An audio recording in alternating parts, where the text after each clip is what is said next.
Bueno, bendito seas para siempre, Señor Dios Todopoderoso, Creador de los cielos, de la tierra, de los mares y de todo lo que hay en ellos. Dios de Abraham, de Isaac y de Jacob, a ti damos toda gloria, Señor. Te pedimos en esta hora que nos hables por medio de tu palabra preciosa, Señor. Que nos muestres, Señor, a través de tu palabra cuál es tu voluntad, cuál es tu deseo. Y que nosotros podamos recibirlo, Señor, con humildad.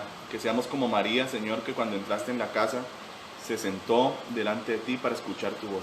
Así queremos ser en esta noche nosotros, Señor. Postrarnos a tus pies para escucharte, Dios. En el nombre de Jesús. Amén y amén. Bueno, ahora sí vamos a mirar un versículo muy sencillo y vamos a mirar algo bien bonito, un poco de historia. Vamos a hablar para entender por qué en este tiempo decimos ciertas cosas que no son tan bíblicas y por qué las tenemos y qué quiere Dios en este tiempo traer a nuestra vida, ¿vale? Claridad. Escuchemos la palabra del Señor. Vamos a ir, hermanos, a Romanos, capítulo 16, versículo 5. Saludad también a la iglesia de su casa. Saludad a Epeneto, amado mío, que es el primer fruto de Acaya para Cristo. De su casa, que está en su casa. Saludad también a la iglesia de su casa. De su casa, bueno, amén. Entonces, un versículo muy simple, ¿verdad? Este de Romanos 16 nos dice saludad a la iglesia de su casa, a la iglesia que está en su casa. Muchas veces, mis amados hermanos,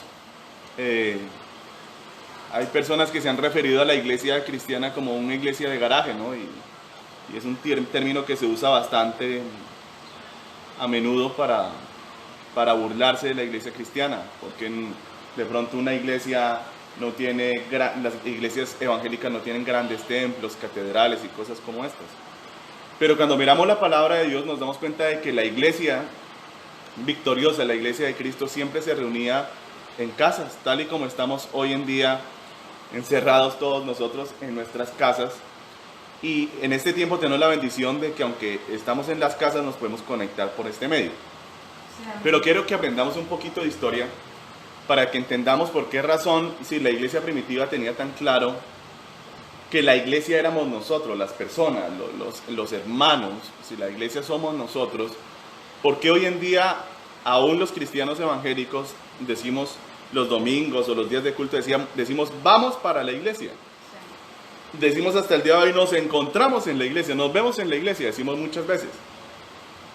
Como si la iglesia fuera un lugar, como si la iglesia fuera una institución, o como si la iglesia estuviera en un sitio, como si la iglesia no fuéramos nosotros, las personas, los creyentes, los hijos de Dios, los que tenemos el Espíritu Santo, los que hemos nacido de nuevo.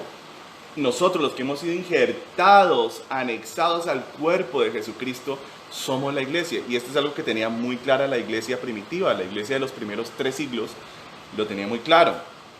Sin embargo, esto es algo que se perdió en el tiempo, esto es algo que se fue diluyendo. Y entonces yo quiero explicarles a ustedes hoy por qué razón perdimos esta identidad en la iglesia cristiana. Bueno, en un inicio, en un comienzo, cuando la iglesia cristiana se comienza a congregar, lo hace en el último templo que Dios autorizó para que se hicieran sacrificios y todas las cosas y se invocara su nombre, que era el templo que estaba en Jerusalén.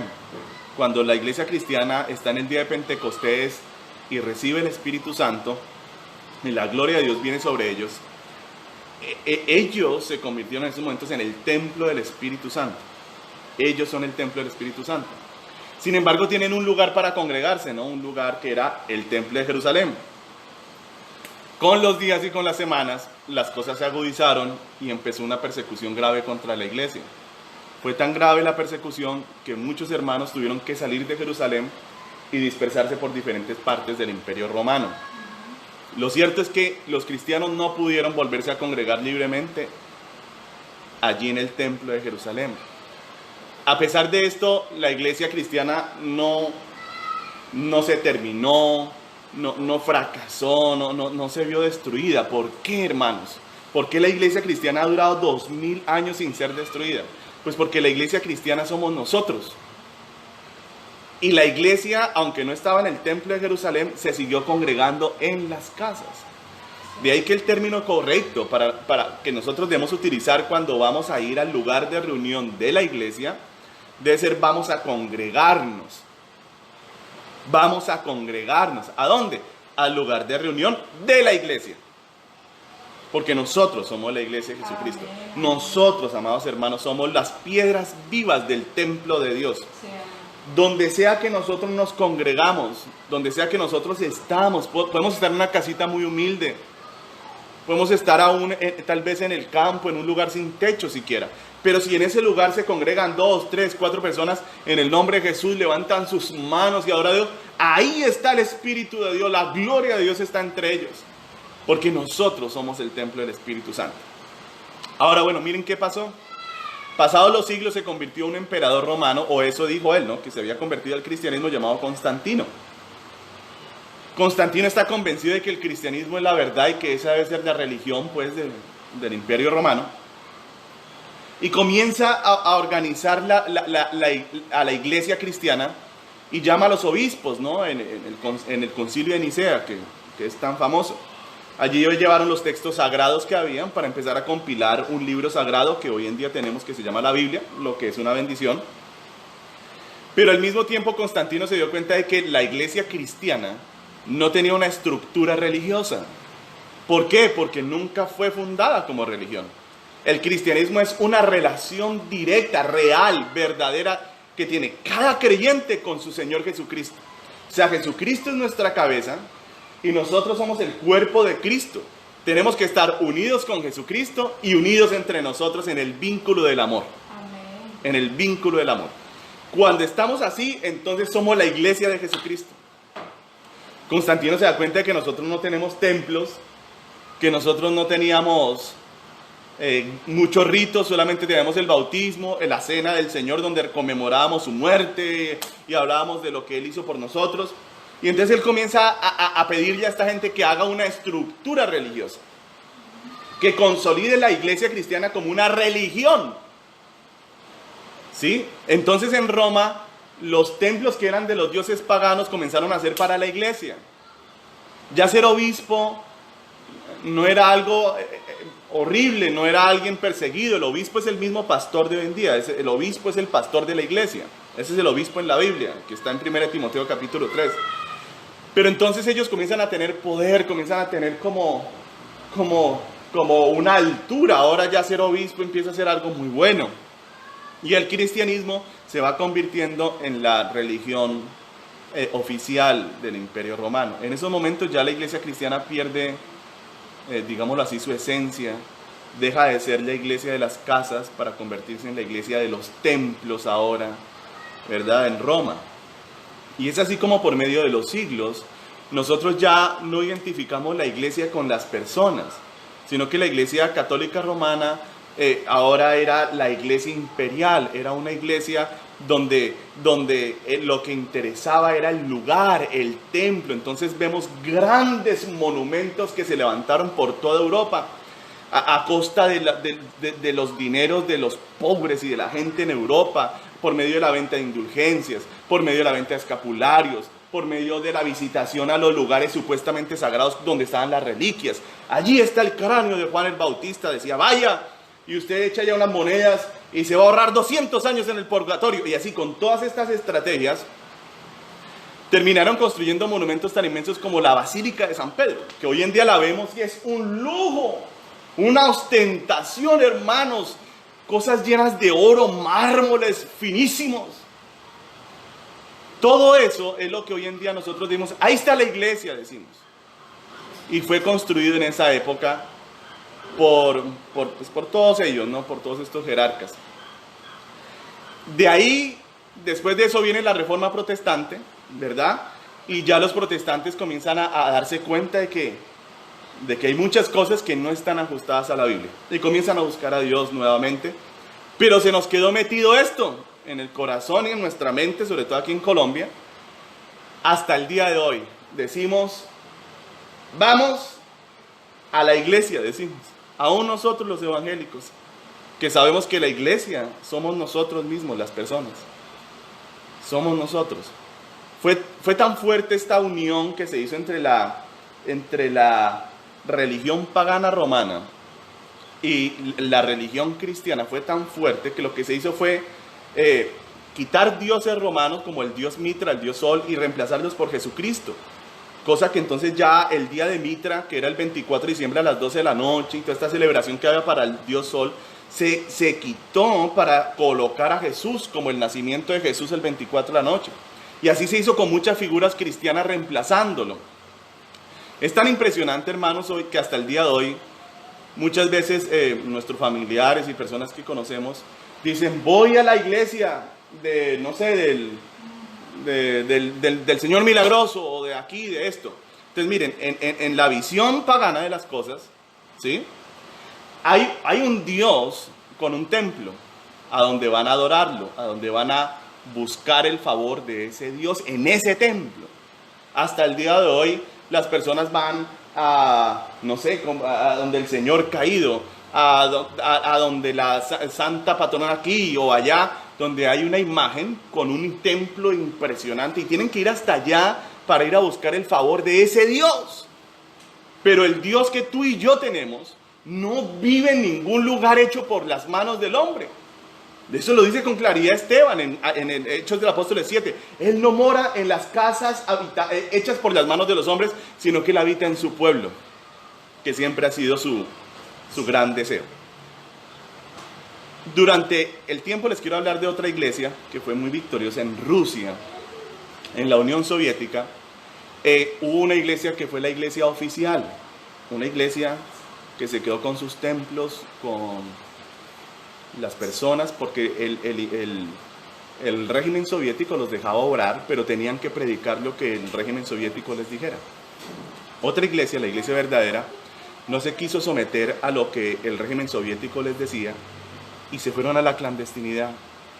Sobrevivieron en medio de las casas, orando en los garajes. Y hermanos amados, esto fue tan tremendo que nosotros podríamos pensar que como los templos estaban vacíos, entonces Satanás había tenido una gran victoria. Pero la verdad, hermanos, es que cuando el régimen comunista en Rusia cae, cuando la cortina de hierro cae, los cálculos que se tienen de la cantidad de cristianos que habían en Rusia era de 56 millones de cristianos en Rusia. Hermanos amados, la iglesia de las casas ha sido la iglesia victoriosa en todos los tiempos de la humanidad. Porque la iglesia que está en las casas es una iglesia que se ama, una iglesia que se conoce, una iglesia que tiene comunión con Dios y entre ellos mismos. Y esto les permite sobrevivir en los tiempos de mayor dificultad. Bueno, ahora, ¿estoy yo en contra de que se construyan templos o que tengamos lugares de reunión? Bueno, no, la respuesta es que no, yo no estoy en contra de eso. Lo que sí creo es que hay que tener una claridad acerca de las prioridades.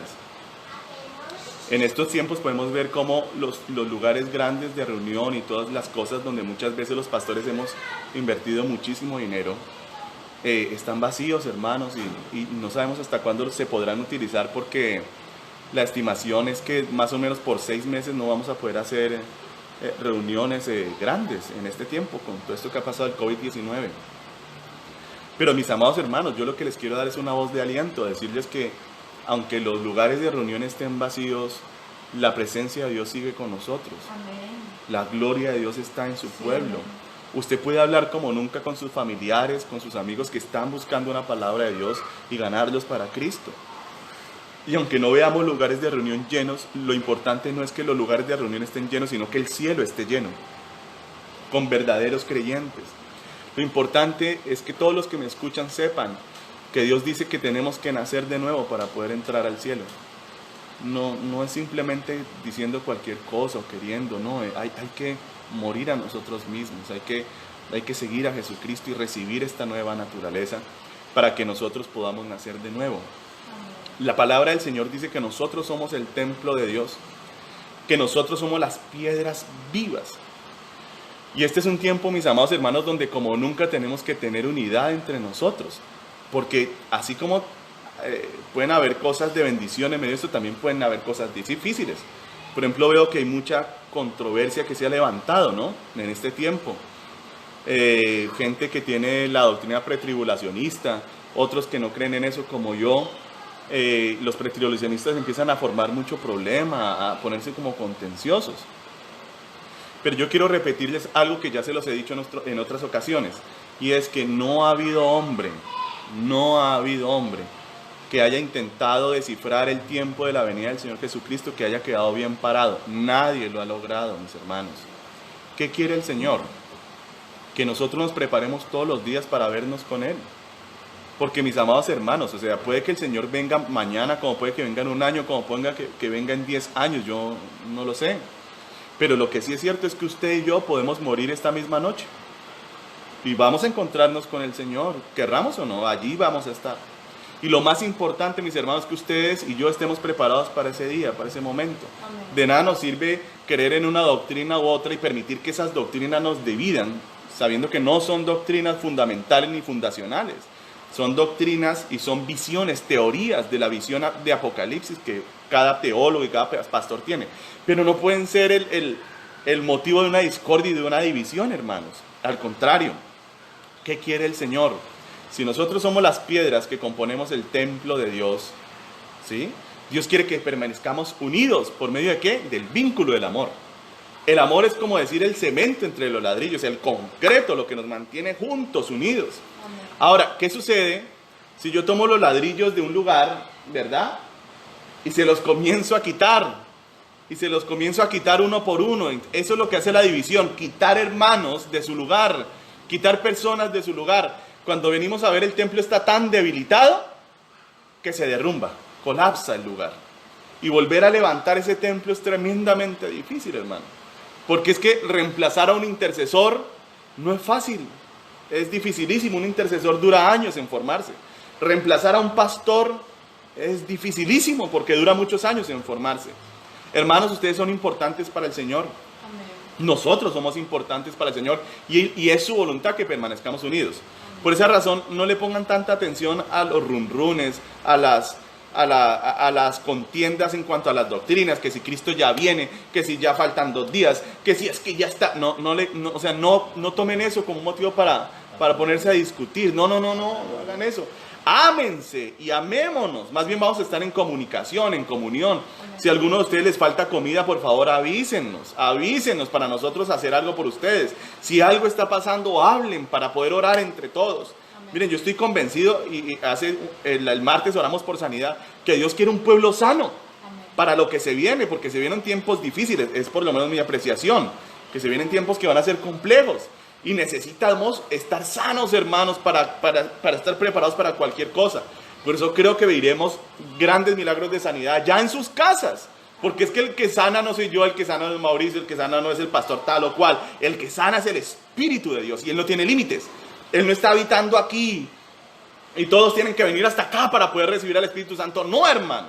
Donde usted esté, invoque el nombre del Señor. Clame a Dios y la gloria de Dios caerá en su lugar de reunión, en su casa. Y Dios lo sanará, lo liberará, lo bendecirá, lo ayudará, porque Dios está con usted. Amén. Ahora, con todo y esto será entonces... Bueno, claro, si tenemos la oportunidad siempre nos congregaremos, es algo inevitable. Somos como imanes. Los cristianos queremos estar con cristianos. Y la Biblia dice que somos un cuerpo que tiene que estar muy unido. Y yo les digo, en este tiempo, más unido que nunca. Más unido que nunca. Así que mis amados hermanos, entiendan en su corazón y en su mente que la iglesia no es un lugar. Que la iglesia no es una institución. Eso es mentira, eso es falso, eso es del paganismo. Donde hay un Dios con un templo impresionante, donde van a adorarlo allá para buscar los favores de Él. Pero Dios, desde que Jesús murió en la cruz y vino el día de Pentecostés, salió del templo de Jerusalén en su presencia y se derramó sobre el nuevo templo que somos nosotros, la iglesia de Jesucristo. Nosotros, las piedras vivas, los hermanos, los miembros del cuerpo de Cristo. Y desde que eso sucedió, fue tan fuerte el cambio, hermanos, que el templo de Jerusalén fue destruido en el año 70 después de Cristo y no se ha vuelto a edificar ese templo que era el lugar de la presencia de Dios. ¿Por qué? Porque ahora la presencia de Dios está con los creyentes, con los que invocamos el nombre del Señor, con los que le amamos en todo lugar. Así que yo sé que ahí donde está usted está, el Señor está con usted. Y en esta hora nos estamos congregando todos alrededor del Señor y de su palabra. Amén. Así que bueno, esa era la palabra que les quería hablar. Nosotros somos la iglesia de las casas. Hermanos, la iglesia ha sobrevivido a todo. Persecuciones, hambrunas, angustias, pestes, todo. Y la iglesia no es un lugar. Si la iglesia fuera un lugar, destruirían el lugar y quedaríamos desbaratados. Pero la iglesia somos nosotros. Nosotros. Y Dios nos ama y está con nosotros, amados hermanos. Así que aprovechemos este tiempo de encierro. No lo veamos como una desgracia, sino más bien démosle gracias al Señor porque nos ha encerrado para poder pasar más tiempo con Él, para estar más pendientes de nuestros hermanos increíblemente y para poder estar en amor y en comunión con Dios, ¿vale? Así que voy a orar por ustedes y el pastor Mauricio también va a traerles una palabra ahora para continuar con las cosas, con la predicación, ¿vale? Con lo que Dios quiere. Pero oremos en esta hora. Padre, en el nombre de Jesús, yo te doy muchas gracias por esta palabra y por este entendimiento tan simple, Señor, de que la iglesia no es un lugar, de que la iglesia no es un sitio ni una institución, sino que somos nosotros contigo, que eres nuestra cabeza. Yo te pido, Dios, que traigas unidad en medio de tu pueblo como nunca. Quita las contiendas, las disensiones, las discusiones que para nada aprovechan, Señor. Y fortalece ese concreto que nos une, que es el vínculo del amor. El vínculo del amor, que nos amemos, Dios. Que estemos pendientes los unos de los otros. Sin importar cuándo vuelva, Señor, tenemos que estar listos y es lo único que sabemos. Yo te pido también, Señor, que tú sanes a mis hermanos allí en sus casas, que los visites en sus sueños. Que en medio de sus casas, cuando ellos estén durmiendo, te vean entrar a sus casas y sepan que tú estás con ellos allí, Señor, amándolos. Porque tú sabes quién te busca y quién te ama, Señor. Tú lo sabes. Tú conoces a los tuyos, dice tu palabra. Así que te pido por esta bendición sobre mis hermanos, de unidad y de santidad y de aprovechamiento de este tiempo que nos ha tocado pasar, Señor. Te bendecimos, Señor, y también bendecimos a todos los pastores, Señor, que me escuchan, Señor, y te pedimos que les des este entendimiento, que hay que priorizar, Señor, que primero no son los lugares de reunión, sino que primero son los hermanos. Lo más importante son nuestros hermanos, no los lugares. Los lugares se quedarán, Señor, los lugares se destruirán, los lugares serán consumidos por el fuego, pero nuestros hermanos estarán con nosotros para siempre, Señor. Así que yo te pido, trae este entendimiento. No es que esté malo, Señor, tener lugares de reunión, no estoy en contra de eso, no. Pero no está bien que se sacrifiquen a las personas para tener grandes lugares de reunión, en vez de más bien atender a nuestros hermanos. Y si tú quieres que tengamos un lugar de reunión, tú lo darás, Señor, sin necesidad de estar sacrificando a nadie, Señor. Amén. En el nombre de Jesucristo, gracias por traer este entendimiento a nuestras vidas y esta bendición. En el nombre de Jesús, amén y amén. Bueno, mis hermanos, les amo mucho, los bendigo en el nombre del Señor Jesús. Y bueno, los dejo con el pastor Mauricio y espero que tengan una noche preciosa en la presencia de Dios. Chao, chao.